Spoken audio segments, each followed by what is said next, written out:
warahmatullahi wabarakatuh. Halo teman-teman, apa kabar? Mudah-mudahan selalu sehat, tetap semangat, dan tetap selalu jaga kesehatan. Baik, pada kesempatan kali ini kami akan sedikit membahas mengenai pengelolaan sarana dan prasarana pendidikan, yaitu pada mata kuliah Pengelolaan Pendidikan 1. Nah, di sini sebelumnya izin memperkenalkan diri, kami dari kelompok 8, saya sendiri yaitu Fitriani dengan NPM 1951109.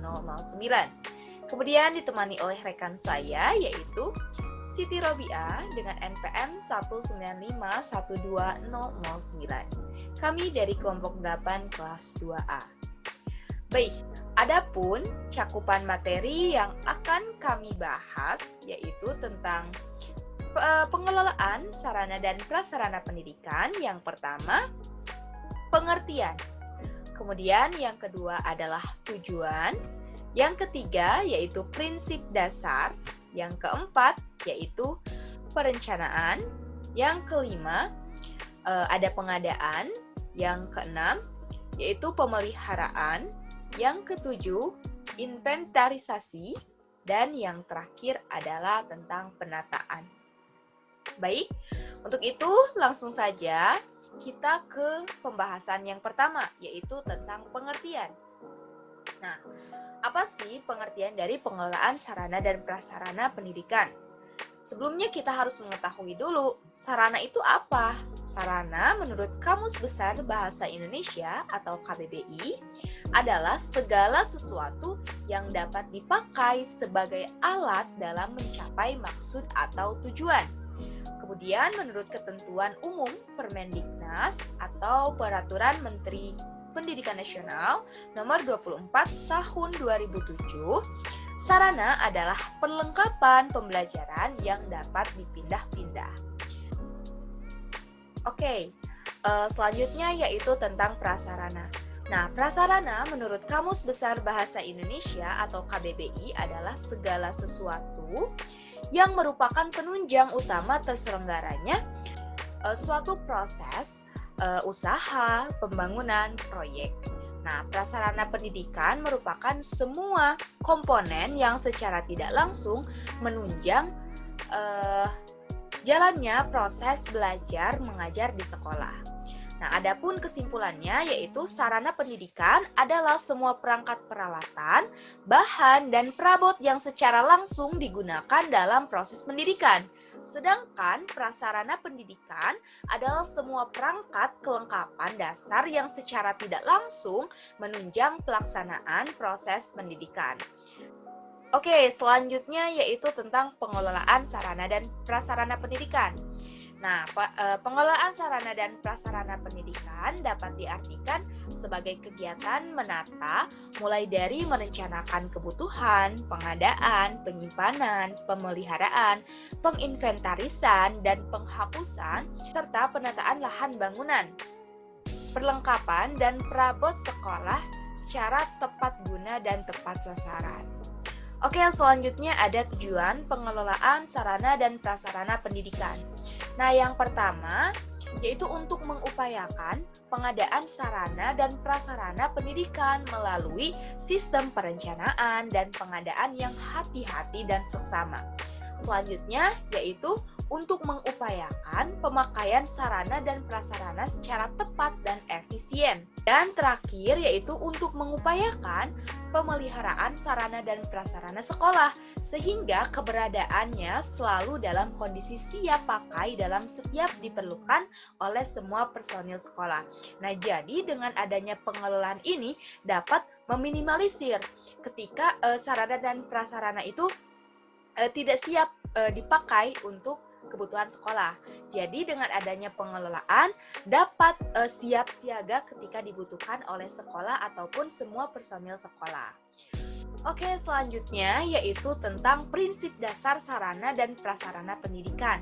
Nah, yang pertama ada prinsip pencapaian tujuan, yang kedua ada prinsip efisiensi, yang ketiga ada prinsip administratif, Yang keempat, ada prinsip kejelasan tanggung jawab.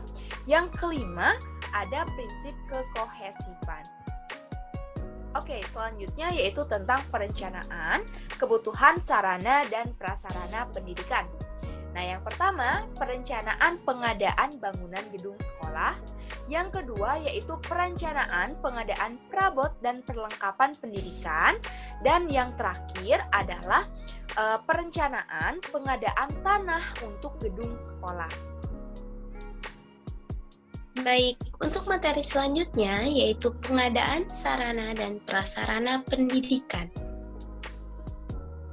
Nah, untuk mengadakan sarana dan prasarana pendidikan dapat dilakukan dengan berbagai cara. Misalnya, untuk pengadaan tanah bisa dilakukan dengan cara membeli, menerima hibah, menerima hak pakai, menukar, dan sebagainya. Dalam pengadaan gedung atau bangunan dapat dilakukan dengan cara membangun gedung baru, membeli, menyewa, menerima hibah, dan mengukur bangunan. Nah, untuk pengadaan perlengkapan atau perabot sekolah dapat dilakukan dengan cara membeli. Perabot yang akan dibeli dapat berbentuk yang sudah jadi ataupun belum jadi.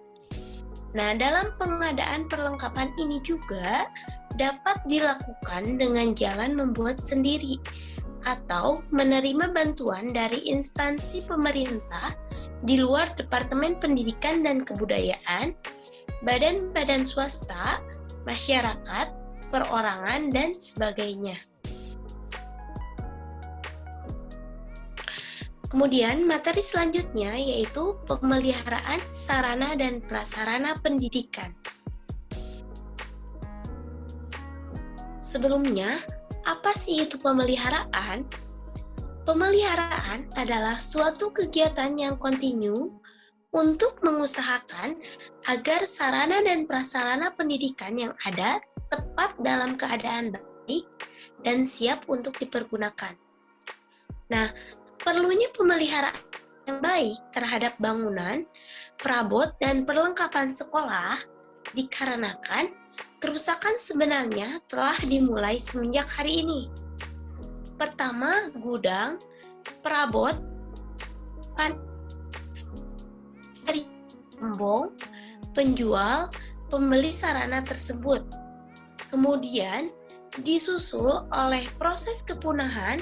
Meskipun pemeliharaan yang baik telah dilakukan terhadap sarana tersebut selama dipergunakan. Nah, adapun menurut waktunya, kegiatan pemeliharaan terhadap membangun dan perlengkapan serta perabot sekolah yang dapat dibedakan menjadi dua. Ada pemeliharaan yang dilakukan secara tiap hari dan pemeliharaan yang dilakukan secara berkala. Yang pertama, pemeliharaan setiap hari, terutama dilakukan terhadap barang atau fasilitas seperti ruang belajar, papan tulis, mesin tik, alat peraga, buku-buku, alat-alat laboratorium, mebel, atau perabot sekolah. Kemudian, ada juga pemeliharaan secara berkala. Pemeliharaan secara berkala adalah pemeliharaan yang dilakukan pada kurun waktu tertentu, seperti 2 atau 3 bulan sekali, misalnya pada mesin tik, stensil, dan sebagainya.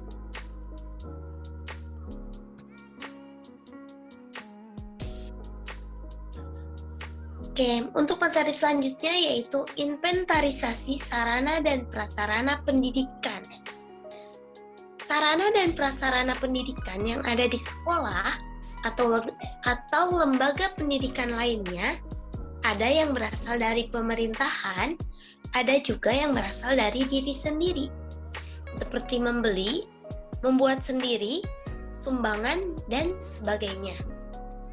Semua barang yang ada tersebut hendaknya diinventarisir melalui inventarisasi, memungkinkan dapat mengetahui jumlah, jenis barang, kualitas, tahun pembuatan, merek, ukuran, harga, dan sebagainya. Khususnya untuk sarana dan prasarana pendidikan yang berasal dari pemerintah, wajib diadakan inventarisasi secara cermat dengan menggunakan format-format yang telah ditetapkan, atau catatan semua barang inventarisasinya di dalam buku induk barang inventaris dan buku golongan barang inventaris. Buku inventaris ini mencatat semua inventaris menurut golongan barang yang ditentukan. Misalnya, golongan tanah, bangunan, dan golongan alat-alat dasar.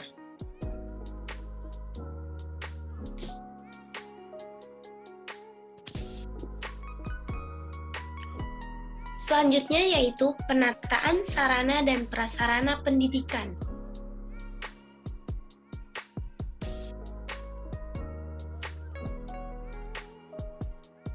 Yang pertama, tata ruang dan bangunan sekolah.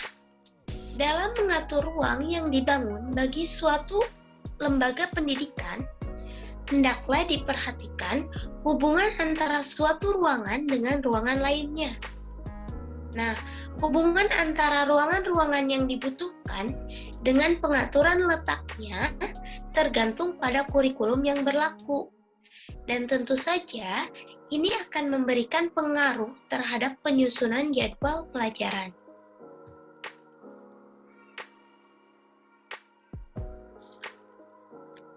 Kemudian yang kedua yaitu penataan perabot sekolah.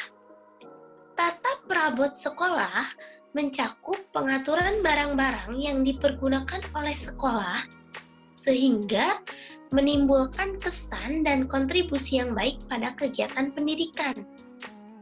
Nah, dalam mengatur perabot sekolah, hendaknya diperhatikan macam dan bentuk perabot itu sendiri. Apakah perabot itu tunggal atau ganda, individual atau klasikal? Lalu yang ketiga yaitu penataan perlengkapan sekolah. Penataan perlengkapan sekolah mencakup peraturan perlengkapan ruang di kepala sekolah, ruang tata usaha, ruang guru, kelas, ruang BP, dan sebagainya. Ruang-ruang tersebut perlengkapannya perlu ditata sehingga menimbulkan kesan yang baik kepada penyelenggaraan pendidikan yang dilaksanakan di sekolah. Menimbulkan peran senang dan betah pada guru yang mengajar dan siswa yang belajar. Nah, baik, itu saja yang dapat kelompok kami sampaikan. Mohon maaf apabila ada kekurangan dan kesalahan. Wabillahi taufiq wal hidayah. Wassalamualaikum warahmatullahi wabarakatuh. Jangan lupa teman-teman simak videonya sampai habis.